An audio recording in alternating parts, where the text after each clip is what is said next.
there! I am Pilar Pilapil, and I wish you all a pleasant day.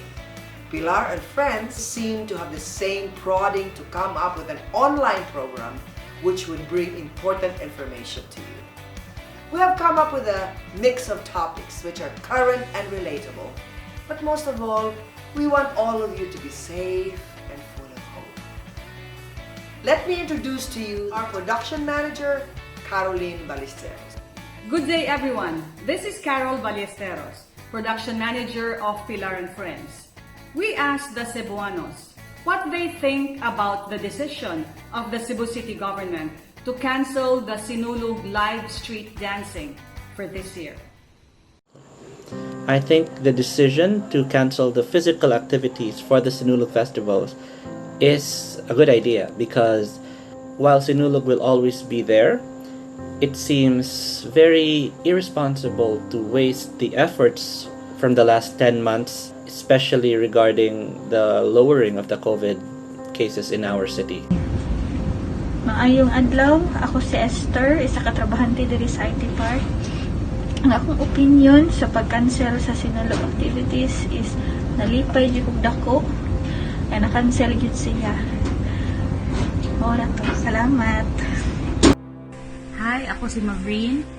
Ang akong opinion regarding sa pag-cancelar sa Sinulog activities this year is bisan tuod devoto ko kay Senior Santo Niño, pero ang Sinulog manggod kay usa siya ka relihiyoso nga activities.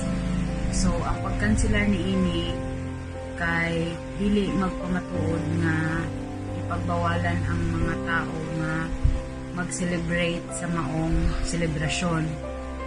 Gikanselar lang kini para sa kaayuhan sa tanan. Kay wala paghihapon ta nasulbad sa ato ang ikaatubang nga COVID or pandemic.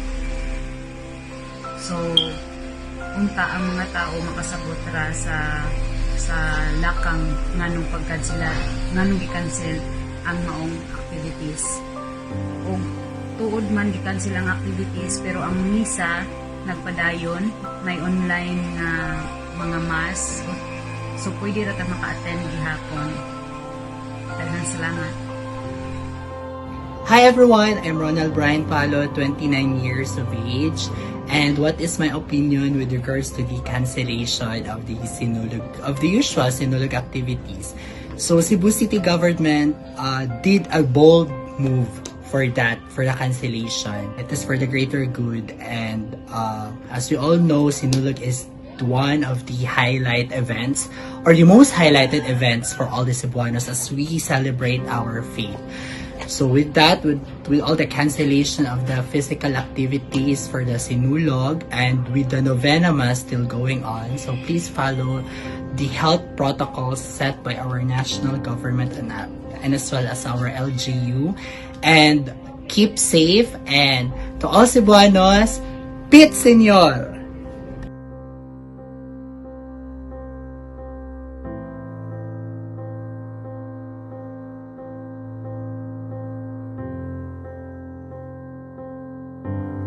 Morning, ako di ay si Lee Marie, working at IT Park. Ako di mga istorya about sa cancellation sa usual nga Sinulog activities is mas pabor siya for our safety, but siyempre as Catholic mag-worry ta about sa celebration, but naman tayo daghang option how to celebrate on that day. So ato sa priority for now is ang safety natong tanan. Mao na ako masara, salamat sa government about sa decision.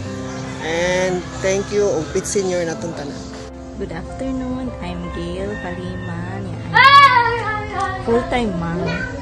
So actually, kadtong wala pa nag-i-announce nga canceled ang Sinulog activities, sige ko nagulat sa news nga hopefully ma-cancel na. So katong nanay announcement nga ma-cancel na gyud, I'm so happy nga gi-cancel na gyud nila finally kay makawuri ba ya mag-gathering unda ko niya napay daghang cases sa COVID.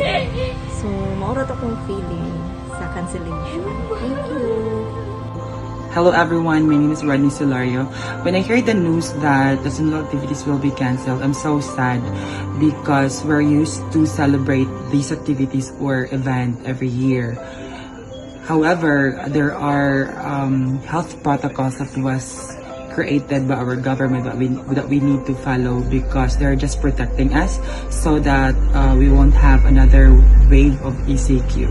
Because we know what happened during this pandemic. There are lots of affected business.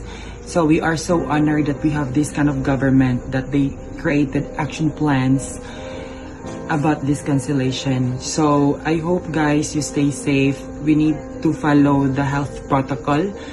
Always wear your mask, wear your face shield, and observe social distancing. Pit Senior. O yun ko nga gikanselar ang mga activities hilabi na sa live street dancing o live ritual showdown ipaygon sa SRP sa pagsaulog sa Sinulog Festival. Ato lang siguro ni isakripisyo kani ato ang celebration, no, our cultural celebration, para lang yun nga mapugna nato ang pagsaka o maglimitar nato sa atong movement, labi na nga kanang mag-lockdown ta kung mutaas ang kaso sa COVID pandemic, no. So as much as possible babagan yun natong any activities nga makatapok sa mga tao, o kung mas maayo gani nga mo attend na lang yun ta, no, sa mga online nobinaryo. Dili lang yun ta nga magduot dito para lang makatunga ta sa Santos nga Misa o nobinaryo sa pistahan sa Senior Santo Niño. So kana ang akong ma-share lang, no, matampo nga as much as possible ang decision unta sa ato ang mga kagamhanan, no, og ang Sinulog Foundation nga dili gid nila i-jeopardize ang safety sa katibukan sa atong katilingban. Ato na lang i-offer atong prayers for our situation during this pandemic.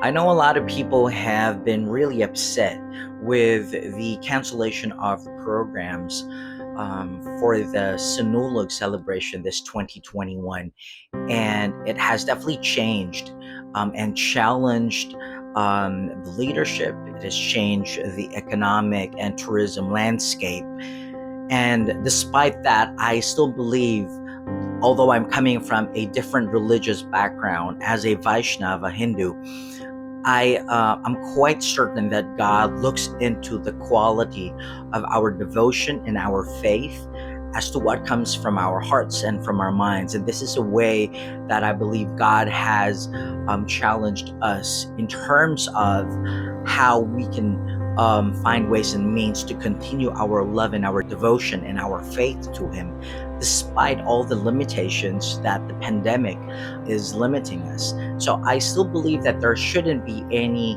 real issue as to the rituals and the traditions being changed, because again, rituals and traditions are there for a purpose, to unite people. And I still believe that even in this pandemic, people can still be united in faith and devotion if we can just look into the heart and soul and purpose of the love and devotion that our Señor Santo Niño has been looking into. And I believe that God, Señor Santo Niño is a representation of God in the Catholic faith. And, I believe that He really looks into the love and devotion that we are able to give Him, not just necessarily the traditions that we have been accustomed to, although it's really beautiful and it has really affected a lot of our lives and the way we celebrate the festivities. But I believe at the end, our faith and devotion is something that comes from the heart and the mind of people. So I guess, although I'm really sad because of the festivities being canceled, in one way I'm still happy because, this gives us an opportunity to find ways and means to really prove how much devotion and faith that people have towards God.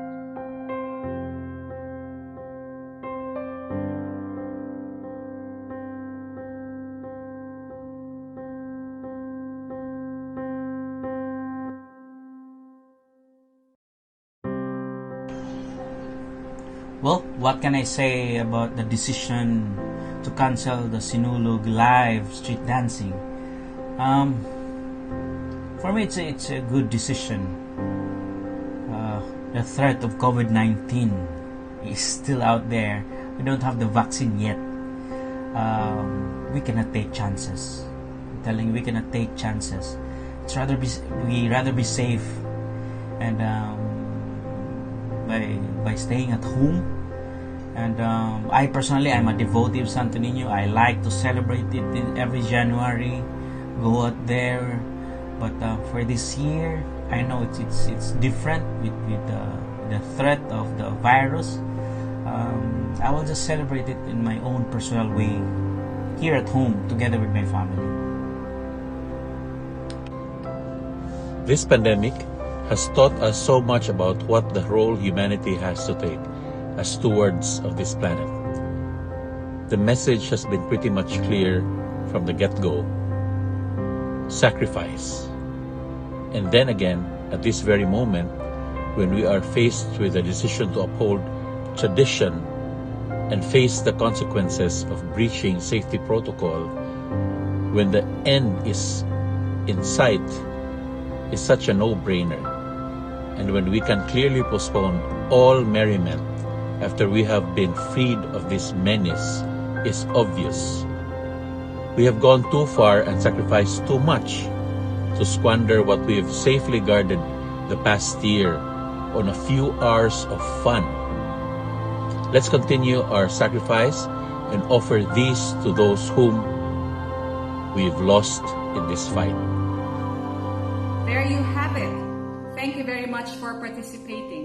Inputs from fellow Cebuanos. Indeed, public opinion matters.